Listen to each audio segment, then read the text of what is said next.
L'école a commencé le 1er octobre 1978.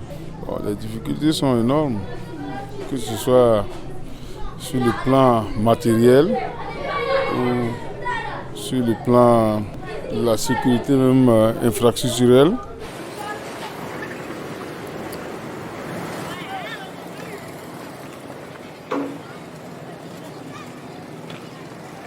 Les infrastructures sont vétustes. Depuis que ces infrastructures existent depuis 1978, il n'y a pas eu de réflexion.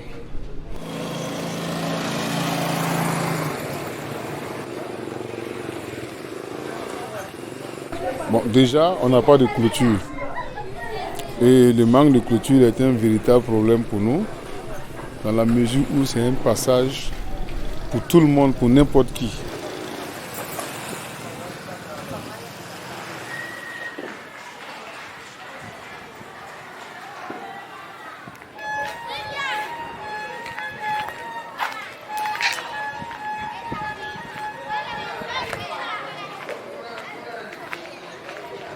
Voilà, on n'a pas de toilettes parce que finalement, les toilettes qui ont été faites là sont mal construites. Voilà, ce pas des toilettes qui ont été construites dans les normes. Donc, ça a commencé à se dégrader, voilà que c'est cassé.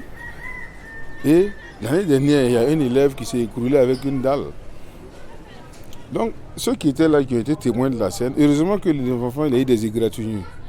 Voilà, parce qu'il n'y avait même pas de fer même dans les dalles. Donc, les élèves qui ont été témoins de ça, évidemment, ils ont peur d'aller faire leurs besoins là-bas, au risque qu'une dalle ne s'écroule encore avec eux, ou bien même que les latrines là même ne s'effondrent. Donc, c'est ça un peu le danger. Et puis, je pense que ce problème-là même, il est général à beaucoup d'écoles. Voilà, parce que dans la plupart des écoles publiques à Ouaga ici, quand on voit les toilettes, c'est le même type de construction et c'est extrêmement mal fait. Voilà. Donc il faut que l'État même soit regardant sur ces entrepreneurs à qui on attribue les marchés, voilà, parce qu'ils mettent en péril la vie des élèves, des enfants. Et c'est dangereux. Ça, c'est des actes criminels, pour moi. Les élèves défèquent dehors, dans la cour de l'école, derrière les salles de classe. Voilà, on fait nettoyer quotidiennement, mais on essaie de les sensibiliser, de ne pas le faire par là, mais bon, si le besoin est présent pour l'enfant, il n'a pas le choix. Le fait qu'il n'y a pas de clôture, alors les toxicomanes là, ils viennent prendre des stupéfiants à l'intérieur de la cour de l'école ici. Hein? Et c'est devenu même quelquefois même un lieu de rencontre amoureuse, parce que nombreuses sont les fois où nous avons trouvé des capotes usagées au sein de l'école ici. Et les enfants qui ne connaissent pas la chose, évidemment ils ne connaissent pas, ils prennent et ils jouent avec. Donc ça constitue un danger, même un problème de santé.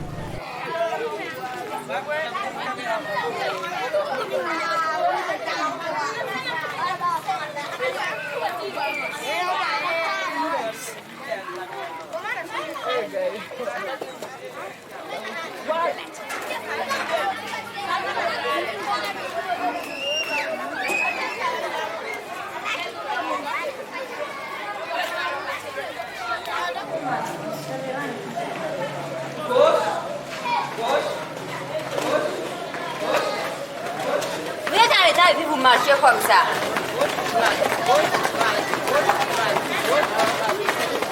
Non, c'est bon, faut faire les là, c'est bon, allez-y. Allez-y.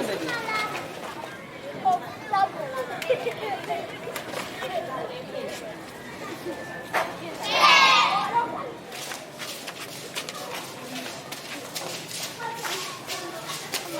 va revoir une notion sur hein, la salubrité, l'hygiène, les bonnes habitudes, Bien, les matins avant de venir à l'école, comment on doit être? Amisha. Bien habillé. Oui, Osias. On doit être propre. Propre comment? Oui, Inès. On doit se laver. Donc on doit être propre du corps et des mains. Voilà. Il ne suffit pas de bien s'habiller, porter des habits propres, alors qu'on a le corps qui est sale. On ne s'est pas lavé, on prend un nouveau pantalon, une nouvelle chemise, on porte et on va à l'école. Et on dit qu'on est propre. Alors que l'hygiène là, il faut que ce soit d'abord l'hygiène corporelle. Il y a aussi l'hygiène quoi? Dents. Il faut se brosser les dents. En se brossant les dents, on évite quoi? On évite la carie dentaire. La cour d'école d'abord, c'est comment on dit? Oui. Elle est grande. Oui, mais elle est grande. Mais il faut. Quand tu dis qu'elle est propre, pourquoi tu dis qu'elle est propre? Qu'est-ce qui se passe pour que la cour de l'école soit propre? Oui. Ce qui se passe pour que la cour de l'école soit propre est que nous ramassons tous les saletés. On ramasse les saletés. Et alors, vos toilettes là sont comment? Comment vous les trouvez? Vas-y. Vos toilettes là sont sales. Pourquoi c'est sale alors? Parce qu'on ne les lave pas. Parce que vous ne les lavez pas. Alors, donc qu'est-ce qu'on doit faire pour que les toilettes là soient propres? On doit les nettoyer. On doit les nettoyer à quel moment? Oui? Chaque fois. Régulièrement. Il faut nettoyer. Le nettoyage. Voilà. Donc il faut les nettoyer régulièrement pour que ce soit propre. Afin de ne pas contracter quoi? Des maladies. Et quelles sont les maladies qui sont liées à la sanité? La typhoïde, il y a quoi encore? La dysenterie. C'est bon? Oui. Ok. On espère que vous allez prendre ces conseils-là et les mettre en pratique. Voilà. Vous avez quelqu'un une question à poser?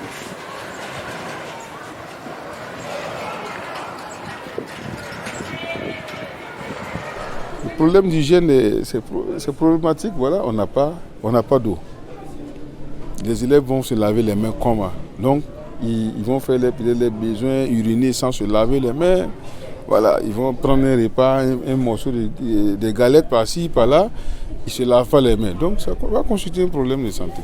Évidemment qu'il va y avoir des problèmes de dysenterie, des coliques, je ne sais quoi d'autre. On a approché quand même les autorités communales. Mais, en 2014, c'est qu'on a eu à aller voir le maire. Bah, ce n'est plus lui qui est là actuellement. Mais toutefois, on l'avait approché même par rapport à la pompe même qui se trouve au sein de l'école. La pompe qui était en panne. Mais la mairie a dit qu'elle n'avait pas les moyens pour réparer la pompe. Alors on a essayé de trouver des solutions ailleurs. Et la pompe a pu être réparée. Et malheureusement encore cette année, parce que du fait même qu'il n'y a pas de clôture, tous les riverains viennent puiser l'eau là-bas. Alors la pompe est encore gâtée, il n'y a personne encore pour réparer. Donc s'il y avait une clôture, je pense que ce serait la pompe pour les élèves, pas pour l'ensemble, même les laveurs de motos, de voitures qui sont aux alentours de l'école. Ils viennent utiliser ça comme ils veulent, à n'importe quel moment. Souvent même pour nous, pour avoir même un seau d'eau pour effacer les tableaux les matins, on a des problèmes. Parce qu'ils sont alignés avec des charrettes et des dizaines de bidons.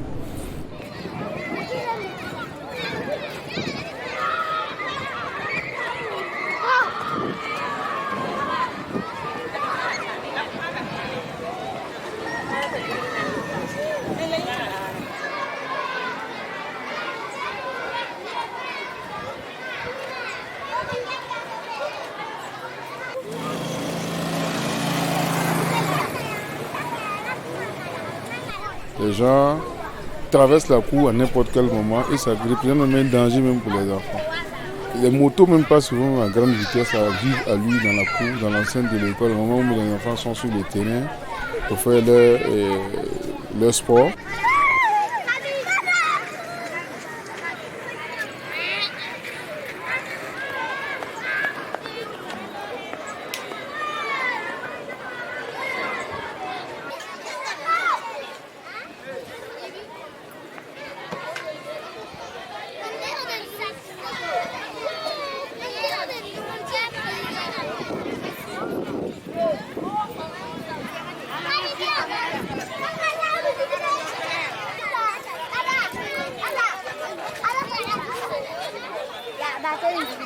On a essayé d'entreprendre ici avec les parents d'élèves de voir qui sont les personnes ressources qui peuvent nous apporter le soutien afin d'améliorer encore les conditions des élèves. Voilà qu'aujourd'hui on a le système de journée continue et on n'a pas de céréales, on n'a pas de vivres. Les enfants doivent rentrer et revenir avant 14 heures. Mais certains enfants, ils vont trouver que le repas n'est pas prêt, mais ils vont attendre évidemment pour manger. Et si les 14 heures passées, ils ne peuvent pas revenir. Non, mais déjà, ça nous pose des problèmes. Donc, ou bien des élèves qui viennent en retard pendant qu'on est en pleine séance de leçon. Donc, vous voyez comment ça perturbe un peu les choses. Donc, vous voyez, on a parlé de plusieurs types de sol. Donc, on a le sol, hein, c'est les sols qui sont riches, perméables à l'eau. Hein. C'est des sols qu'on utilise en travail facilement, qui contiennent les éléments nutritifs, les éléments nécessaires pour la croissance d'une plante. Il faut faire des diguettes.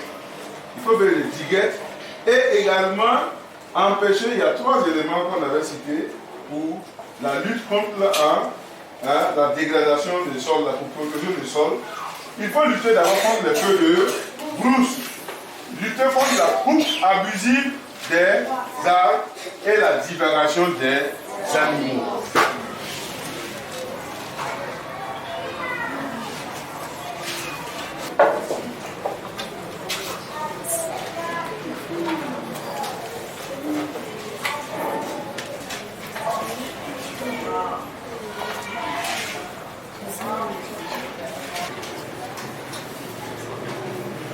Depuis le début de cette année scolaire 2016-2017, jusqu'à ce jour, on n'a reçu aucune fourniture, aucun matériel didactique.